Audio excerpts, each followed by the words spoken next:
اللہ تعالیٰ قرآن میں فرماتا ہے الذی خلق الموت والحیات لیبلوکم ایکم احسن عملا، کہ میں نے یہ موت اور زندگی کا جو نظام بنایا ہے، میں نے زندگی اور موت کو پیدا کیا تاکہ میں یہ دیکھ سکوں کہ تم میں سے کون اچھا عمل کر کے واپس لوٹتا ہے۔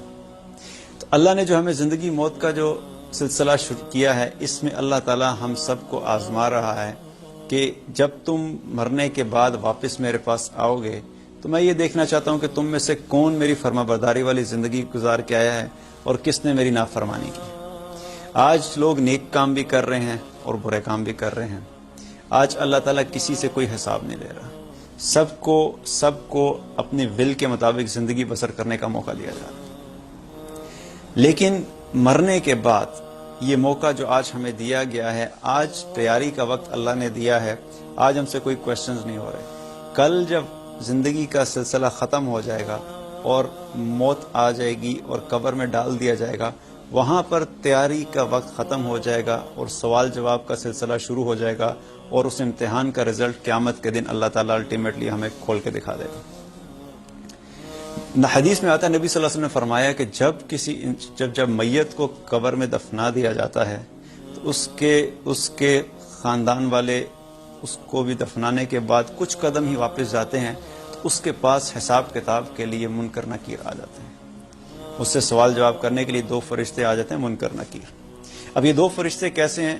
ان کا حلیہ نبی صلی اللہ علیہ وسلم نے حدیث میں بیان فرمایا، ملکان اسودان، یہ وہ دو فرشتے ہیں سیاہ رنگ کے، ان کا رنگ سیاہ ہے، اور ان کی آنکھیں کیسی ہیں، کس رنگ کی ہیں؟ ازرقان، ان کی آنکھیں نیلے رنگ کی ان کی آنکھیں ہیں، اور آنکھوں کا سائز کیا ہے؟ مثل قدور النحاس، سائز کیا فرمایا کہ ایسے ہے کہ جیسے تانبے کے بڑے بڑے دیگچے ہوتے ہیں، ان کی آنکھوں کا سائز اس طرح بڑا آنکھوں کا سائز ایک بہت بڑا تانبے کے دیگچے کی طرح ہے۔ اور ان کے دانت کیسے ہیں؟ مثل سیاس البقر، کہ گائے کے جو سینگ ہوتے ہیں، جیسے گائے کے سینگ پوائنٹڈ ہوتے ہیں، اس طرح کے ان کے دانت ہیں۔ ان کی آواز کیسی ہے؟ مثل الرعد، اور ایک کڑکدار گرجدار بجلی کی طرح ان کی آواز ہوگی۔ اور ان کے دانتوں کا سائز کیا فرمایا؟ ان کے دانتوں کا سائز اتنا لمبا ہے کہ یہ زمین میں گڑھے ہوئے ہوں گے، اور جب یہ میت کے پاس چلتے ہوئے آئیں گے، یہ دانت ان کے زمین میں گڑھے ہوئے ہوں گے، بال ان کے لمبے، اور ان اپنے بالوں سے زمین کو رونتے ہوئے آئیں گے، اور اس حالت میں آئیں گے، سیاہ رنگ کے فرشتے، نیلے رنگ کی آنکھیں، بڑی بڑی آنکھیں، اور دانت لمبے اور بال لمبے۔ اب جب اس میت کے پاس پہنچیں گے اور چلتے ہوئے اس طریقے سے آئیں گے اور آ کے اس کو پکڑ کے اٹھا کے بٹھائیں گے اور اس سے پوچھیں گے من ربک، تیرا رب کون ہے؟ اللہ اکبر، اللہ تعالی ہم سب کو ثابت قدم رکھے اس وقت۔ اب یہ وہ حلیہ ہے کہ اگر دنیا میں دن کے وقت اگر اس طرح کا کوئی شخص ہمارے گھر میں آ جائے تو ہم میں سے کسی میں اس چیز کی ہمت نہیں ہے کہ ان کا سامنا کر سکیں۔ اب قبر میں جب یہ سارے سلسلے ٹوٹ چکے ہوں گے، کوئی روشنی نہیں ہوگی، دنیا سے تعلق ختم ہو گیا، کسی قسم کی کوئی مدد اب اس وقت موجود نہیں ہے، اب ہر انسان اکیلا اپنی قبر میں اپنے ان سوالوں کا جواب دے گا۔ جب یہ سارے احوال قبر کے نبی صلی اللہ علیہ وسلم نے صحابہ کے سامنے بیان فرمائے، پہلا سوال اس سے کیا کریں گے؟ من ربک، تیرا رب کون ہے؟ دوسرا سوال اس سے کیا کریں گے؟ من نبیک، تیرا نبی کون ہے؟ تیسرا سوال اس سے کیا ہوگا؟ ما دینک، تیرا دین کیا ہے؟ اب آج اگر دنیا میں ہم سے کوئی یہ سوال پوچھے تو ہمیں اپیرنٹلی لگتا ہے کہ وہ ان کے بہت آسان جواب ہیں۔ کوئی ہم سے پوچھے تمہارا رب کون ہے تو ہم کہہ دیں گے ربی اللہ، میرا رب اللہ ہے۔ کوئی ہم سے یہ سوال پوچھے کہ تمہارا نبی کون ہے تو نبی صلی اللہ علیہ وسلم کے بتا دیں کہ محمد رسول اللہ صلی اللہ علیہ وسلم۔ اور اگر کوئی یہ سوال پوچھے کہ تمہارا دین کیا ہے تو ہم کہیں ہمارا دین اسلام ہے۔ لیکن قبر میں اتنا سمپل، اتنا اسٹریٹ فارورڈ نہیں ہوگا کہ اپنی مرضی سے جس کے آیا بس بتا دیا اور مسئلہ حل ہو گیا اور وہاں سے آگے چلے گئے۔ قبر میں وہی شخص ان تین سوالوں کے جواب دے سکے گا جس نے اپنی زندگی اللہ کو رب مان کے گزاری ہوگی، جس نے اپنی زندگی نبی صلی اللہ علیہ وسلم کو اللہ کا رسول مان کے ان کی زندگی کے مطابق اپنی زندگی بسر کی ہوگی، جس نے اپنی زندگی اسلام کو، اپنے دین کو اپنی زندگی میں پرائرٹی دے کے اس دین کے مطابق اپنی زندگی کو بسر کیا ہوگا۔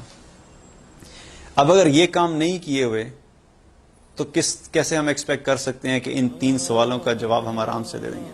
جب یہ احوال نبی صلی اللہ علیہ وسلم نے صحابہ کے سامنے بیان فرمائے کہ یہ اس طرح سے تمہارے ساتھ منکر نکیر آئیں گے قبر میں، تو صحابہ گھبرا گئے. انہوں نے کہا یا رسول اللہ، یہ اتنا مشکل مرحلہ ہے، اس کو ہم کیسے فیس کریں گے؟ ہم لوگ کیسے اس کو ان سوالوں کے جواب دے سکیں گے؟ تو نبی صلی اللہ علیہ وسلم نے قرآن کی آیت ان کو تلاوت کر کے فرمائی، یثبت اللہ الذین آمنوا بالقول الثابت فی الحیات الدنیا وفی الآخرہ. اللہ تعالیٰ اہل ایمان کو کلمے کی برکت سے، کلمے پہ قائم رہنے کی وجہ سے دنیا میں بھی ثابت قدم رکھتا ہے اور آخرت میں بھی ثابت قدم رکھے گا. یہ کلمہ توحید ایسا ہے کہ جو شخص اپنی زندگی کلمہ توحید کے مطابق بسر کرے گا، اللہ تعالیٰ اس کو دنیا میں بھی ثابت قدم رکھے گا اور آخرت میں بھی ثابت قدم رکھے گا. حضرت عائشہ رضی اللہ تعالیٰ عنہ نے بھی جب نبی صلی اللہ علیہ وسلم سے یہی پوچھا کہ یا رسول اللہ، میں تو عورت ہوں، میں تو بڑی کمزور ہوں، تو میں ان کا سامنا کیسے کر سکوں گی؟ ان کو بھی نبی صلی اللہ علیہ وسلم نے یہی فرمایا کہ یہ کلمہ توحید اہل ایمان کو دنیا میں بھی ثابت قدم رکھے گا اور آخرت میں بھی ثابت قدم رکھے گا. اب یہ سوالوں کا سلسلہ جب ہو جائے گا تو ایک وہ شخص ہوگا جو ان کا صحیح جواب دے دے گا، اور ایک وہ ہوگا جو ناکام ہو جائے گا. جو شخص صحیح جواب دے دے گا، منکر نکیر اس سے چوتھا سوال بھی کریں گے.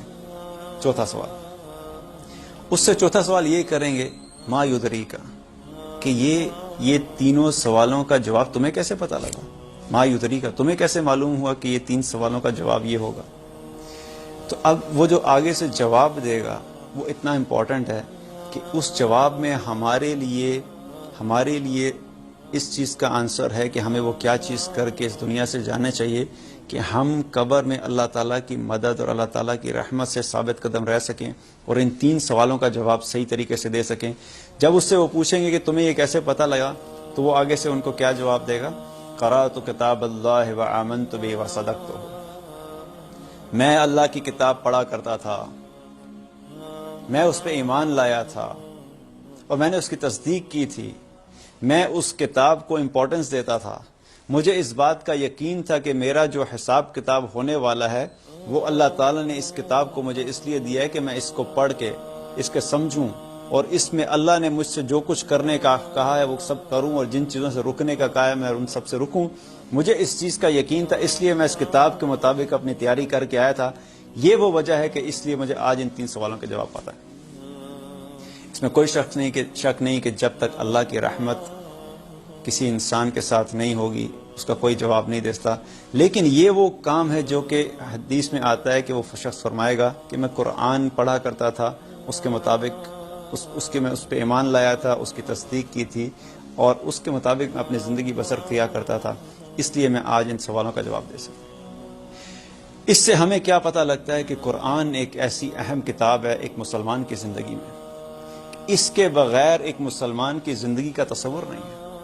دس is like an oxygen to us, کہ جس طرح آکسیجن کے بغیر زندگی کا تصور نہیں ہے، اس طرح قرآن کے بغیر ایک مسلمان کی زندگی کا کوئی تصور نہیں ہے. آج ہمارا ایٹیٹیوڈ ٹورڈز قرآن کیا ہے؟ آج ہم قرآن کو کتنا سیریس لیتے ہیں؟ ہم دنیا کی تمام کتابیں پڑھتے ہیں. By the time we are done with our masters, MBA جب ہم کر چکے ہوتے ہیں تو 100 سے زیادہ کتابیں پڑھ چکے ہوتے ہیں. پھر MBA کر کے، آج کل تو MBA کو بھی کوئی نہیں پوچھتا، تو MBA کے بعد ہمیں شوق ہوتا ہے کہ ہم نے MS کرنا ہے. پھر ہم MS کرتے ہیں تو 100 کے بعد اور کتابیں شروع ہو جاتی ہیں. پھر اس پہ بھی تسلی نہیں ہوتی. پھر آپ کہتے ہیں ہم نے PhD کرنا ہے، پھر PhD کرتے ہیں، اس پہ اور کتابیں شروع ہو جاتی ہیں. پھر ڈبل PhD کرنا ہے. یہ ساری چیزیں، میں یہ نہیں کہہ رہا کہ دنیا کی تعلیم حاصل کرنا کوئی غلط بات ہے. The point which I am trying to make is کہ ان چیزوں کے اوپر تو ہم اپنی زندگی میں فل ڈیڈیکیشن کے ساتھ 100 سے زیادہ کتابیں سیکھنے کے لیے تیار ہیں. لیکن وہ کتاب جو ہمارے لیے قبر میں کام آئے گی، وہ کتاب جس کے ذریعے سے اللہ تعالیٰ ہمیں قبر میں ثابت قدم رکھے گا، وہ کتاب جس کے ذریعے سے ہم نے وہ جواب جو قبر میں سوال ہم سے ہوں گے اس کے جواب ہمیں پتہ لگنے ہیں، اس کتاب کے ساتھ آج ہم کتنا سیریس ہیں، اس کتاب کو سیکھنے کے معاملے میں ہم کتنا سیریس ہیں، اس کتاب کو ہم روزانہ کھول کے کتنی دفعہ پڑھتے ہیں. روزانہ تو دور کی بات، کئی سال گزر جاتے ہیں. رمضان آتا ہے تو اللہ ماشاءاللہ کبھی کھل جائے، ورنہ تو کئی سال گزر جاتے ہیں. کئی ایسے ہیں میرے جاننے والے، میری بات ہوئی تو ماسٹرز کیا، باہر سے پڑھ کے آئے، اور ادھر بھی بڑی بڑی ٹریننگز بھی کر رہی ہیں، سب کچھ چل رہے ہیں، لیکن جب میں نے قرآن سے کس بارے میں بات کی تو انہوں نے کہا مجھے قرآن پڑھنا آتا ہی نہیں ہے، میں نے قاعدہ ہی نہیں پڑھا۔ 40-45 سال گزر گئے زندگی کو، اور ایک مسلمان اپنے آپ کو مسلمان کہلائے اور وہ کہے کہ میں نے آج تک قاعدہ ہی نہیں پڑھا اس لیے مجھے قرآن پڑھنا ہی نہیں آتا۔ دس از آر ایٹیچیوڈ ٹورڈز قرآن۔ اگر ہم چاہتے ہیں کہ اللہ تعالی ہمیں دنیا میں بھی کامیاب کرے اور آخرت میں بھی کامیاب کرے، دنیا کی جو تعلیم حاصل کرنی ہے ضرور حاصل کریں، مگر ایک مسلمان کی زندگی کی سب سے بڑی پرائرٹی جس کتاب کو سیکھنا ہے وہ قرآن ہے۔